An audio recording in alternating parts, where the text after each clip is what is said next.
How to optimize your Facebook ad campaigns. Follow the steps below so you don't overthink things and make bad decisions when optimizing your FB ads. Reverse engineer your competitors and come up with a standard model.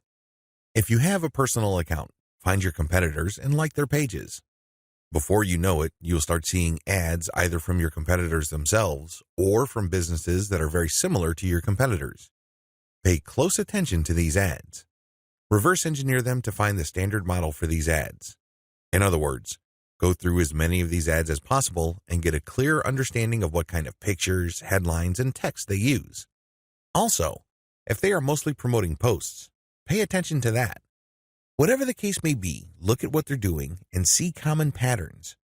Focus on the most commonly used strategies because this gives you the industry standard model.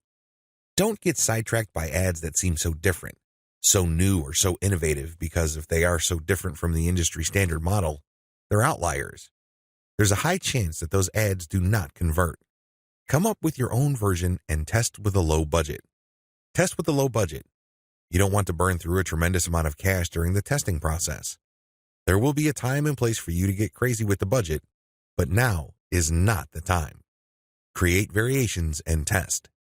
Now that you have come up with your own version of the standard model, create variations of it and then run low-budget tests. Do not do this randomly. Do not do this based on your feelings or impulses. Instead, you have to follow certain rules on how to create variations. Otherwise, you wouldn't know which part of the ad accounts for its greater success. I've seen this happen many times.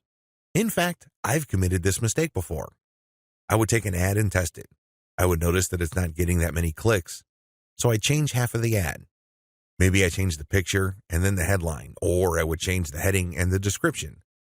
Whatever the case may be, I would change half of the ad, and sure enough, it would improve.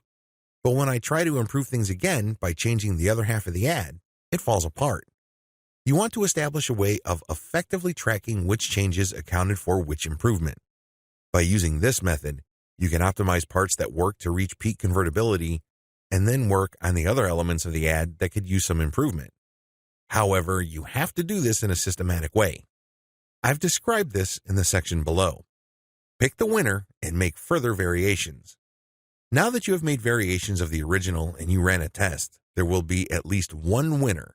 It gets the most clicks and conversions. Make variations of it and you run the test again. Keep testing until you find the ad that delivers the best return on investment. The end of this process is pretty straightforward. You keep making variations and you keep testing on the cheap until you find an ad that delivers the best ROI. In other words, it delivers the most conversions while costing very little money. I know it sounds like a fantasy at this point, but it is doable with testing. Scale up. Increase your ad budget to your winning ad to pump a massive amount of traffic to it. You should only do this when you are dead sure that you have a winning ad on your hands. In other words, you have tested it rigorously and have optimized it to the point that it cannot improve its conversion rate any further. That's when it's ready to go big time. Make sure you optimize on an elemental level. The big problem with the ad optimization method I described above is how do you know which part of the ad to change up? How do you know which part of the ad to optimize? Wholesale variations do not work. You can't just take an ad, see that it doesn't work, replace it with a completely different ad, see that it doesn't work, and then repeat that process. Even if you're spending very little money, it still burns a tremendous amount of time, effort, and opportunities. You need to have a better way to turbocharge your results. Vary on an element-by-element basis. I would take an ad, and I would restrict my optimization to a specific element of that ad. Every ad actually has many elements. There is the graphics, the heading, the description, the link. I would start with one element, and I will come up with different versions. The most obvious part is the picture. So I'd play around with the different pictures and see which gets the most clicks. I would then come up with a variation of that picture and see if I can improve my click-through rate. Again, I'm spending very little money here. I just want to see an improvement in click-through rate for that element that I'm varying.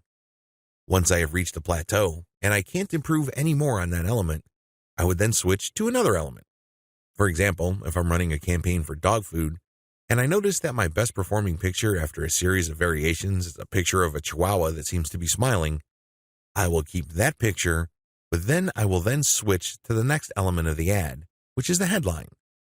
I would then keep varying the headline to see if I can improve the conversion rate of that ad. Once I've reached the ceiling or a plateau for improvements in conversions due to headline changes, I then move to the description. Do you see how this works? You know that you have to vary an element if you keep picking the winning variation. You do this with small tests until the whole ad is optimized. After all elements have been optimized, scale up your ad buy. Once I've gotten an ad that converts much better than its original form, and I've gone through all the elements, now is the time to scale up. This is where I pour quite a large amount of cash into my Facebook ad campaign to boost traffic.